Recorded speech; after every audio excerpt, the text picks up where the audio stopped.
కానీ లేదా పితృశాపములతో బాధపడుతున్నటువంటి వారు కానీ ఈ పితృదేవతా స్తోత్రమును చక్కగా నేర్చుకుని నిత్యము చదివితే కనుక పితృదేవతల యొక్క అపారమైనటువంటి కరుణ లభిస్తుంది.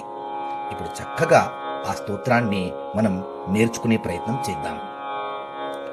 ఓం నమో పిత్రే జన్మదాత్రే సర్వదేవమయాయ చ సుఖదాయ ప్రసన్నాయ సుప్రీతాయ మహాత్మనే సర్వయజ్ఞస్వరూపాయ స్వర్గయా పరమేష్ఠినే సర్వతీర్థావలోకాయ కరుణాసాగరాయ చ నమో సదాశుతోషాయ శివరూపాయ తే నమః సదాపరాధక్షమినే సుఖాయ సుఖదాయ చ దుర్లభం మానుషమిదం येन लब्धं मयामिदं संभावनीयं धर्मार्थे तस्मै पित्रे नमो नमः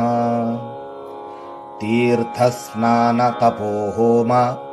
जपादीन् यस्य दर्शनं महागुरोश्च गुरवे तस्मै पित्रे नमो नमः यस्य प्राणामस्तवनात् कोटिसः पितृतर्पणम् अश्वमेधशतैस्तुल्यम् तस्मै पित्रे नमो नमः ॐ शान्ति शान्ति शान्तिः।